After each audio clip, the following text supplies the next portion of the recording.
Hey, what's going on, guys? Steve here. I wanted to make a video today about Klonopin.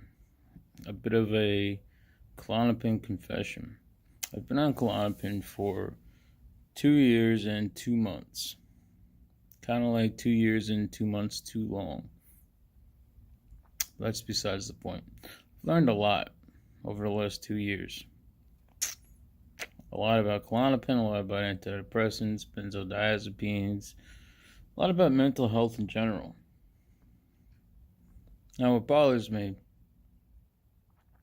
is when you get put on a medication for mental health, there's no end. There's no treatment plan. The treatment plan is basically just start this medication and I'll see you in a month. You get a cold, you get an ear infection, an infection of some type, you get antibiotics. You take them for 7 to 10 days and it's gone. You get cancer. God forbid you get cancer.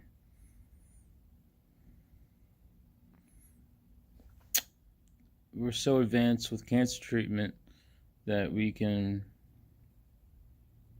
focus in on the right type of treatment and how long it's going to last, whether it be chemotherapy, radiation, what have you. And they pick the right one, and fingers crossed, God bless, it works. But they know how long it's going to take. And then you stop chemo, you stop radiation, you stop whatever you're doing to help heal or get rid of your cancer. With mental health, it's not like that. With anxiety medications, with antidepressants, it's not like that. Now, I came to this realization because there are some days where I speak to people and they've told me that they've had to go up on their daily dose of Klonopin or Xanax or Ativan a couple times. Then you have a handful of people who have been on the same dose for decades. Some people who end up living a whole entire life on benzodiazepines and never have to increase on their dose. But then the other people, they got to increase every 6 months, every year. Some people, one person I met is on 20 milligrams of Klonopin, which is so much. 10 times more than what I take a day.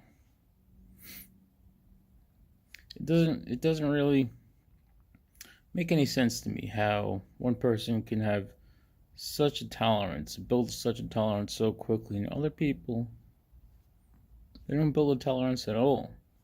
A whole entire lifetime of benzodiazepine use and never have to go up on dose.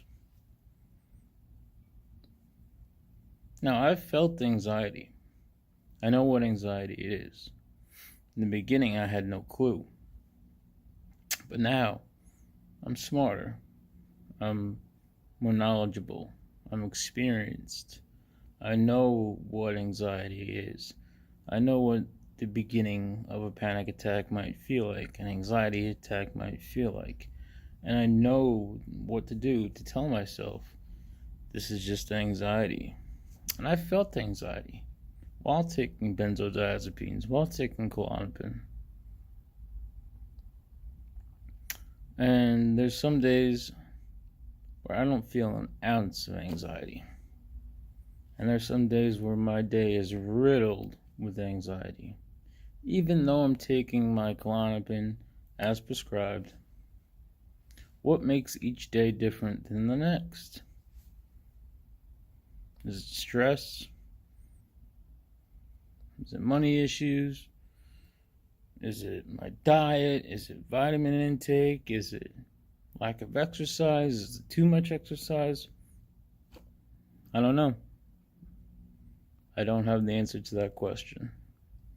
Which leads me to this point. Since there seems to be no end in mental health treatment. No, okay, Steve, you're going to take Klonopin for 2 years and you're going to be done.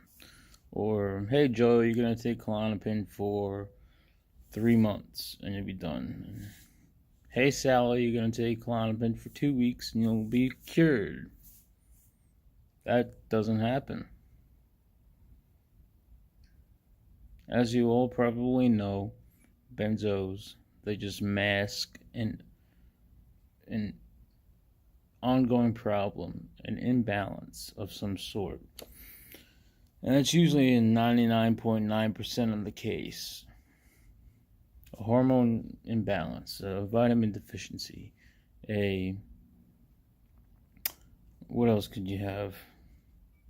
A neurotransmitter deficiency, a thyroid problem, allergies.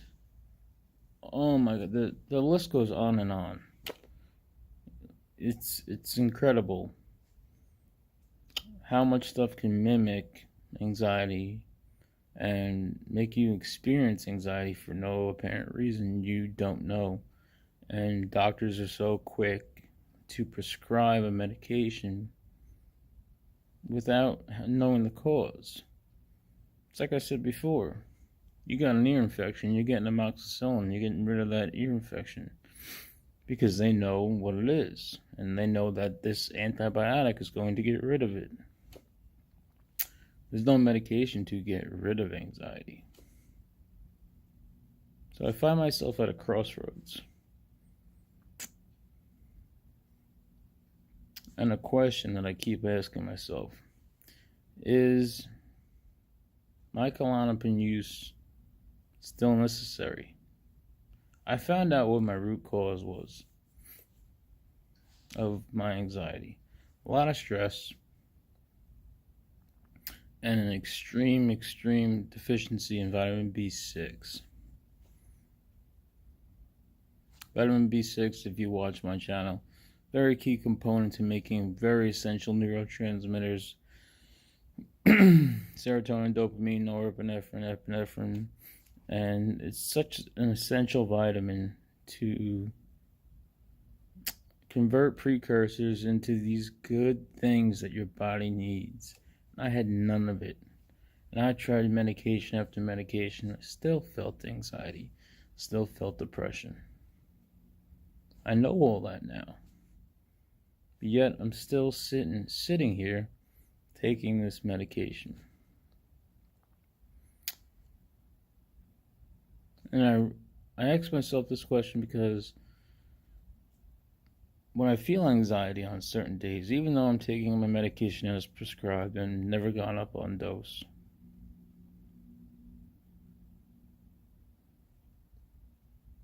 why do I feel anxiety?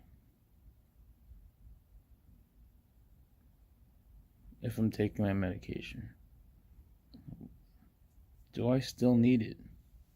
Is there an end? Is there time to stop?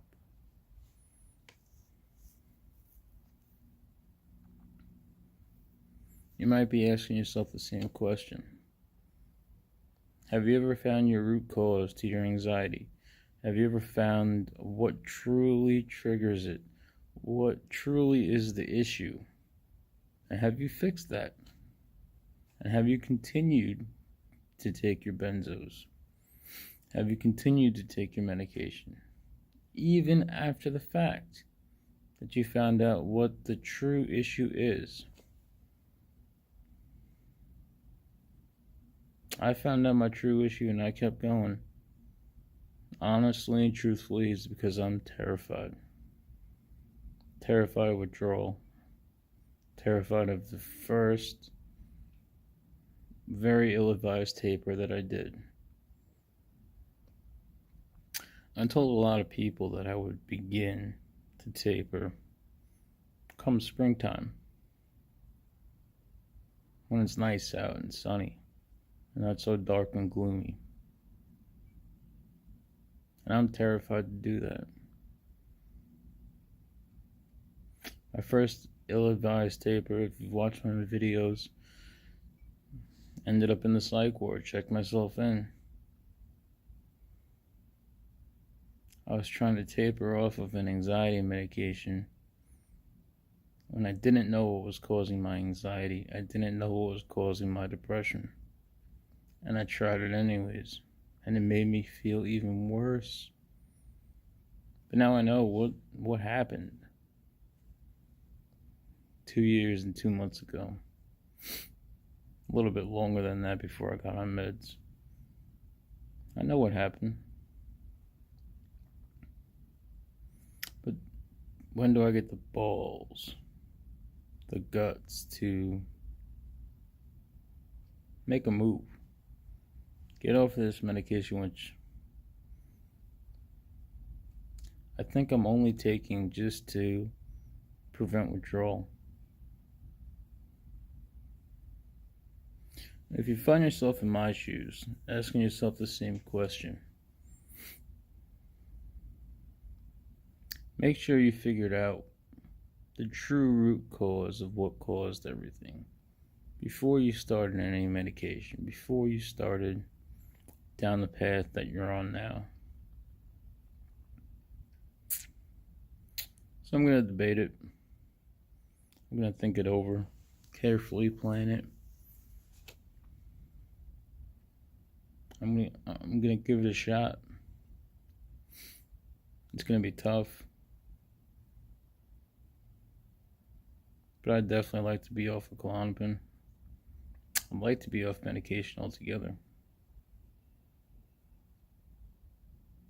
So anyways, guys, that's the video. Thanks for listening. Hopefully you learned something. Keep your heads up. Keep fighting. Keep surviving. See you in the next one. Be well.